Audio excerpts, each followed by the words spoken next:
Holy moly, why is it 25 degrees out? Good morning, Kanye. You ain't got the answers.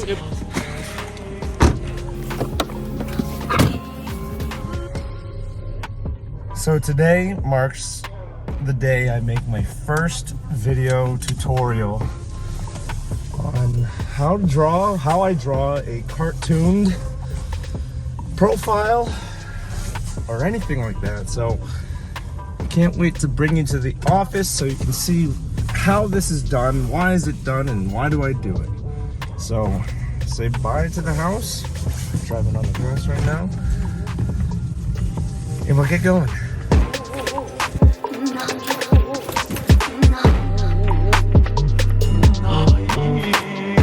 So ultimately, what I'm going to show you guys is how I draw my cartoon styled profiles, front profiles, side profiles, using a Microsoft Surface. And I'm using Sketchbook, which is also available on Mac and PC, so there shouldn't be any issues. And I'm using a Surface pen, so it works pretty well. I'm actually going to upgrade to a iPad fairly shortly because I just need something that's a little more responsive. But without further ado, let's start drawing.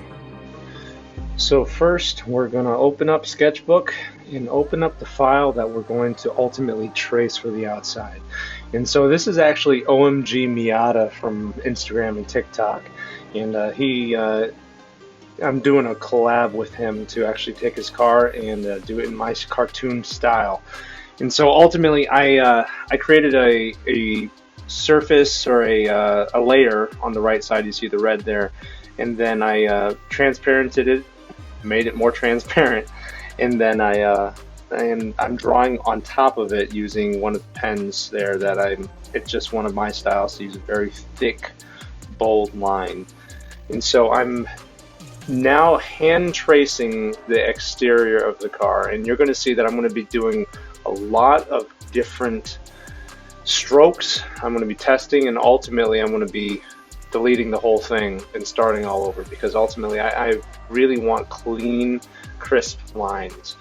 And so you can see I'll take one stroke, I'll take multiple strokes, and it's okay if they're not perfect because we can always go back and edit them later.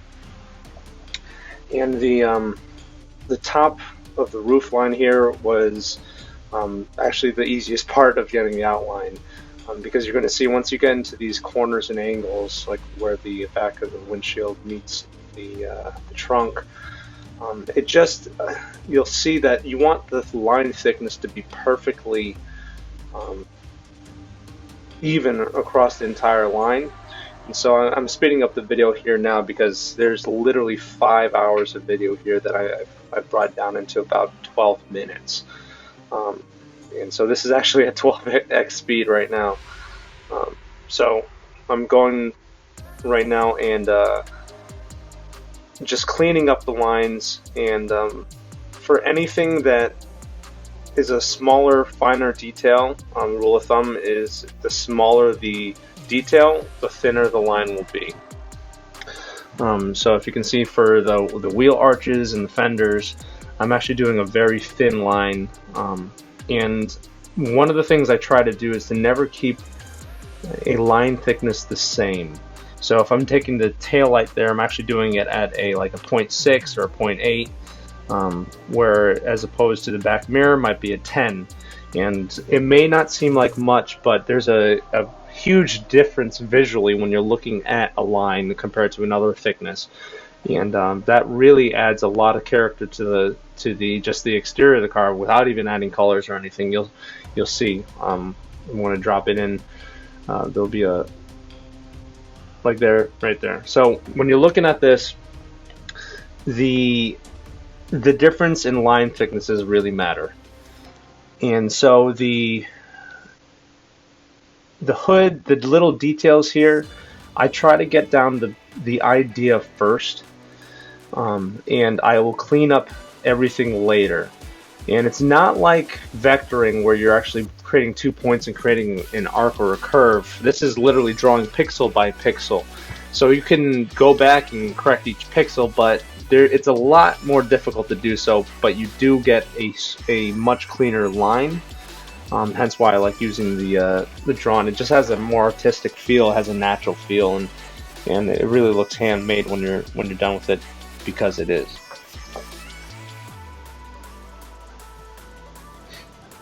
Just before we get going with the video and the rest of the details, I just want to encourage you guys to click like and subscribe. And please comment below with any questions you might have in regards to the industry, my experience, or how I might be able to help you with your own drawings.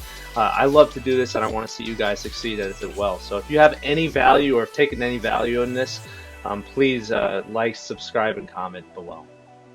And so the details around the handle here, you can see I'll draw one line multiple times until I have it exactly where I want it.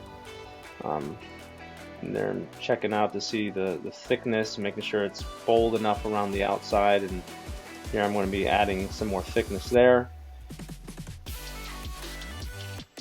And so for the wheels, I actually use a circle template, and you'll see that the wheel is actually angled on the photo, but to save myself another 30 minutes instead of doing two separate wheels, I actually draw the wheels centered. So the center of the wheel, the exterior of the wheel, the hubcap or the center cap is actually going to be all aligned with each other. And so right now I'm just taking the outside of the wheel and drawing all the circular centers, or the circles that are inside that wheel, which I'm actually going to use as bounding boxes or boundaries when I start coloring the wheel. And for the lettering here, I was just writing in by hand what they look like, and it's important not to get too perfect when you're doing it in this style, because if it looks too perfect, it actually can become indistinguishable between an actual photo and a drawing. And so this is where I do enjoy the hand-drawn look and the cartoony style. There's a lot of details on this wheel too. These are custom wheels too that Miata had made, and so it's there's a lot of little details there, but it's also on a black background, so it's not that important that we spend too much time making the circles perfect. I think that's one of the things I've learned in the past year of just designing and stuff, is like imperfection is the perfection of art, because if it was perfect, it wouldn't really be creative. You wouldn't see this kind of putting myself into the art. So yeah, right now I'm filling out the blacks, any dark areas. I'm using a fill, and then I have to use my hand sometimes to literally draw it in and then erase around the corners. And you'll see as soon as I remove the image that I'm tracing, you'll see the outline, and that gives us a better idea of what we're actually looking at, right? So now I go back and I'm tracing over whatever details I want to be more bold, anything that I want to stand out from the rest of it. So like the little separations on the body panels, I'm going to keep those pretty light, but for windows, wheel arches, anything that kind of stands out from the foreground and the background, those are the things that I kind of add some boldness to and thickness. And this one I know I did a bunch of times for this fender. So here you see I'm going through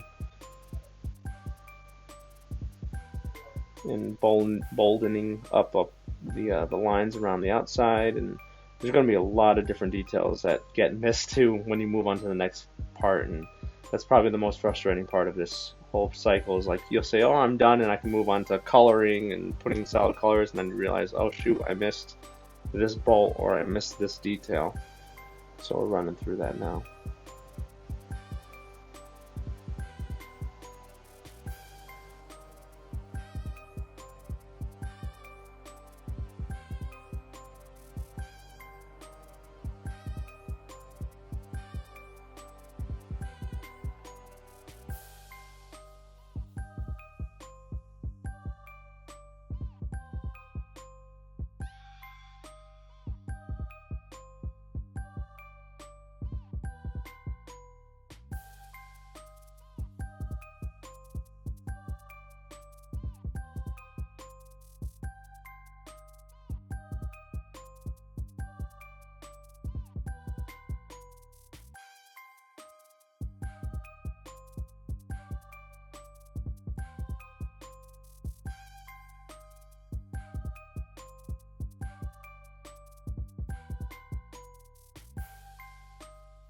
Okay, so I previously did a back of this Miata, and in order to keep the look uniform, in order to keep the colors all the same, using the same color palette, I'm actually importing the image that I used before and just keeping it there on the side so I can look at that and make sure it's going to be the same color.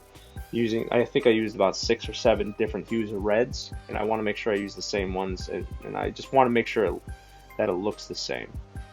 And so I'm just doing a once over here, looking over to make sure I got all the details. Now you can see I'm going to be copying that color, going through and using the paint bucket to fill in all these different areas.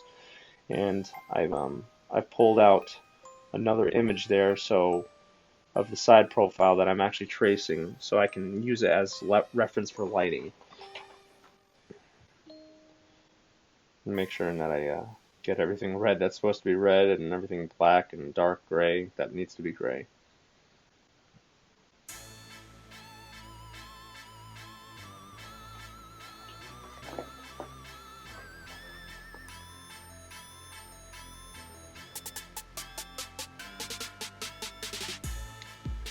And so another thing I picked up while using Sketchbook is when you're working with layers, it's anytime I put a layer in, you can see I accidentally hit the paintbrush into the background and turn the whole thing gray. But I've always learned to create a new layer anytime I start working on a new area of the car, because I might draw something, then I might draw over it again, but then I say, you know what, I messed up. And if I'm not in a new layer, I have to erase it manually, go back and draw it together.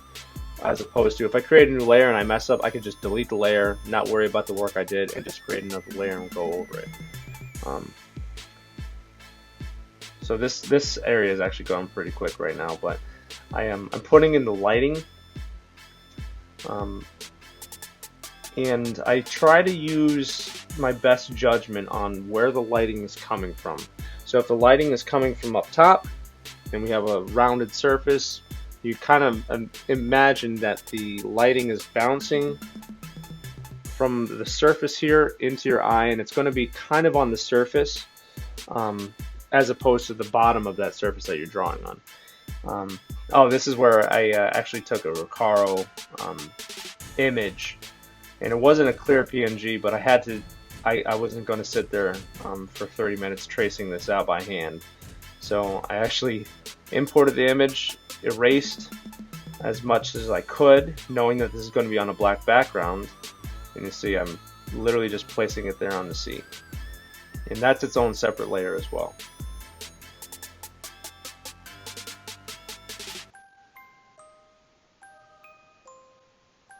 And on the back here, the reflection of the lighting, there's using an airbrush to get that gradient where it's not a solid white and a solid dark. You can see putting the light on the top surfaces, anywhere where light would typically bounce, and sometimes I put lighting in and I don't like it, so I get rid of it, and you're just gonna have to play around with it.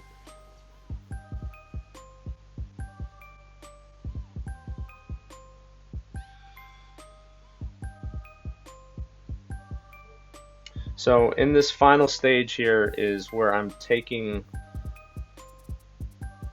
one second. So this is the last step that really makes everything pop. It kind of gives it that wet look where there's actually texture and depth to the paint, and you don't realize it until it's there. These little solid white lines and dots are what give it that realistic lighting, shiny, wet look. And one of the tips that I learned in regards to making these reflection points is, if you're looking at an object straight on, is that if the lighting is here and the object is here, and you have multiple points, like changes of surface, like the roof, the mirror, the door panel, the body kit, the wheel, is that on each of those vertical or horizontal surfaces, there's going to be one line and a dot, and they're all going to be in line with each other. And you can see that where I'm right above the wheels. I'm putting everything in line as if there's a drop light right above. And that's really what what makes it look as clean and crisp as it is. So I'm doing a final walkthrough here so you can see what it looks like. Take the camera down and zoom in, and so now you can see how clean those reflection lines make it look. Ultimately, that is a really rough walkthrough of how this works. And there was literally 5.5 hours that was just ran through in like 12 minutes or so. So it's not a quick process. There's a lot to learn. So please comment if you have any questions. I love this. I love helping others figure out what their gifts are, and especially when it comes to art. And so if you have any questions, just comment below.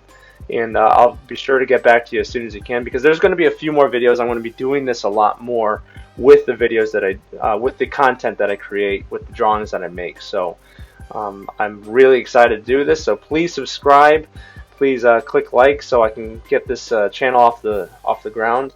And I really hope you guys enjoyed this and learned a lot from it. All right, be blessed.